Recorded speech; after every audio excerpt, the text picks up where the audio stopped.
The Flying Trunk.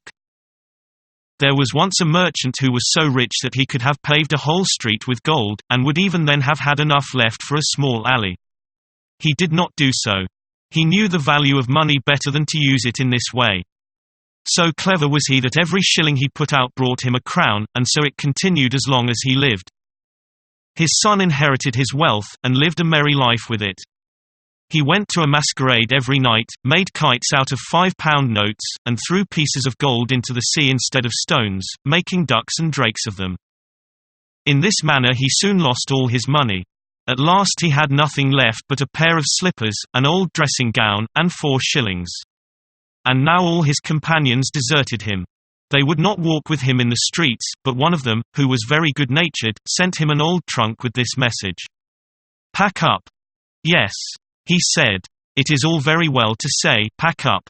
But he had nothing left to pack, therefore he seated himself in the trunk. It was a very wonderful trunk, for no sooner did any one press on the lock than the trunk could fly. He shut the lid and pressed the lock, when away flew the trunk up the chimney, with him in it, right up into the clouds.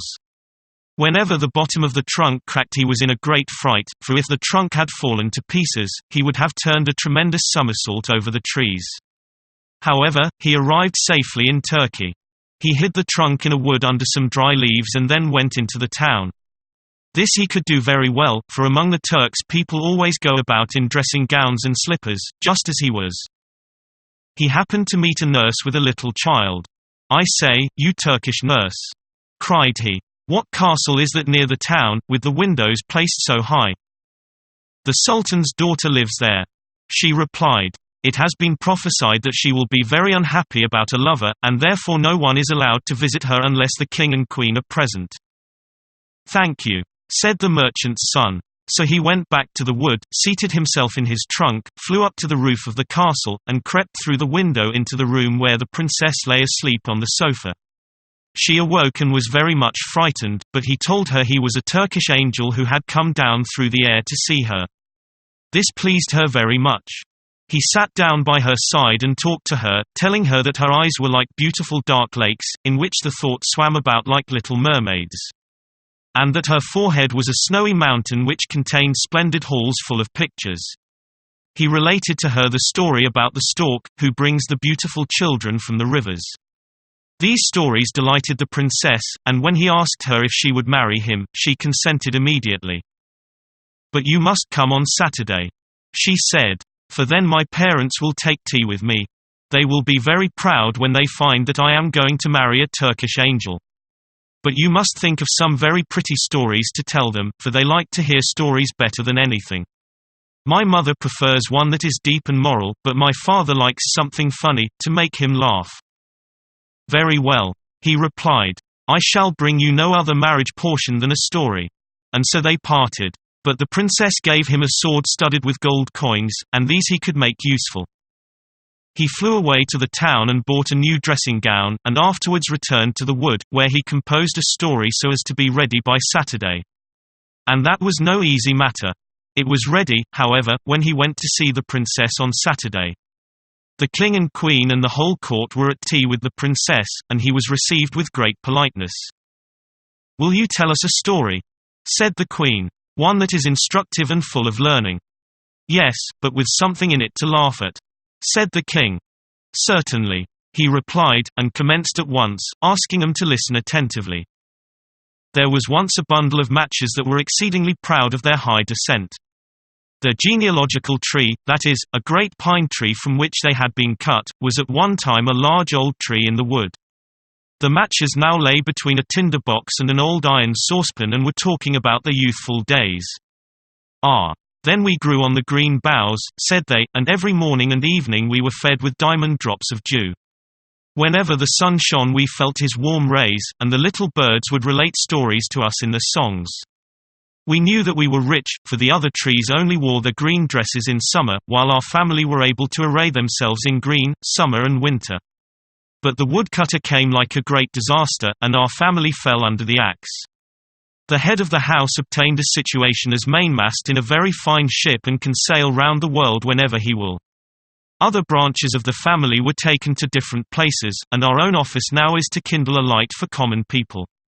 This is how such high-born people as we came to be in a kitchen."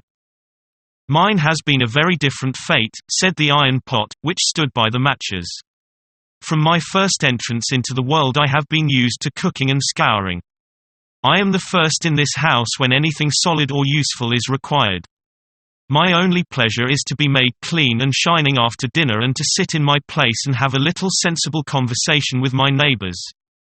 All of us excepting the water bucket, which is sometimes taken into the courtyard, live here together within these four walls.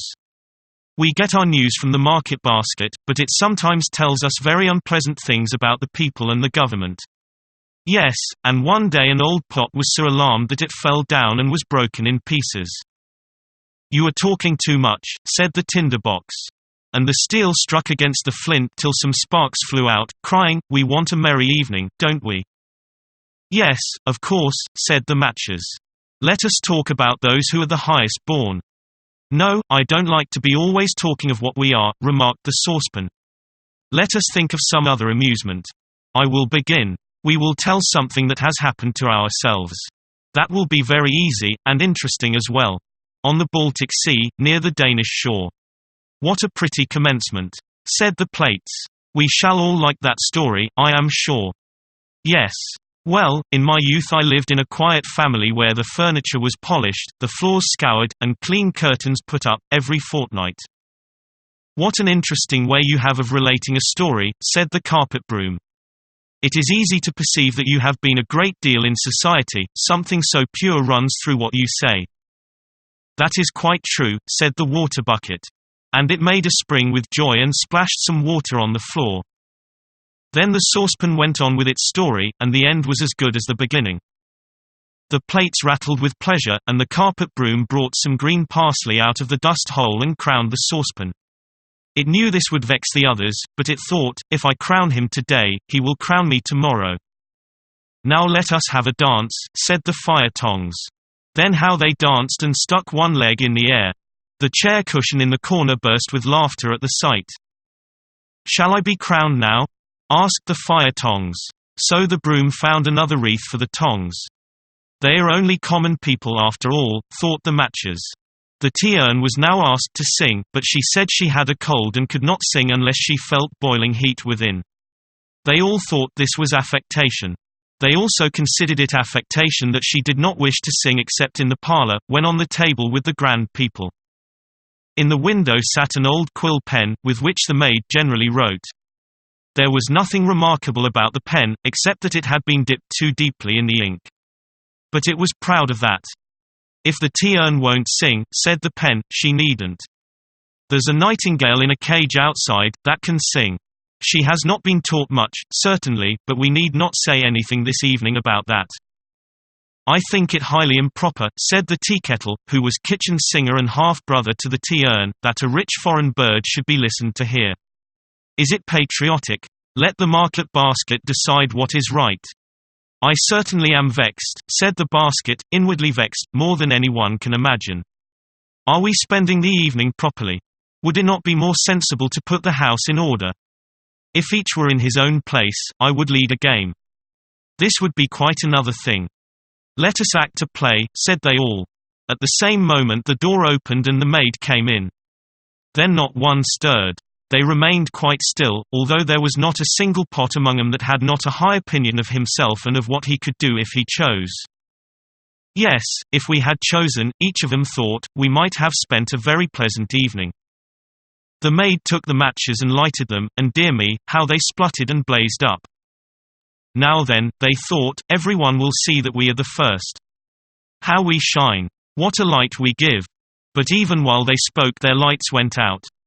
"What a capital story," said the Queen. "I feel as if I were really in the kitchen and could see the matches." "Yes, you shall marry our daughter." "Certainly," said the King. "Thou shalt have our daughter." The King said, "Thou," to him because he was going to be one of the family. The wedding day was fixed, and on the evening before, the whole city was illuminated. Cakes and sweetmeats were thrown among the people. The street boys stood on tiptoe and shouted, "Hurrah!" and whistled between their fingers. Altogether it was a very splendid affair. "I will give them another treat," said the merchant's son. So he went and bought rockets and crackers and every kind of fireworks that could be thought of, packed them in his trunk, and flew up with it into the air. What a whizzing and popping they made as they went off.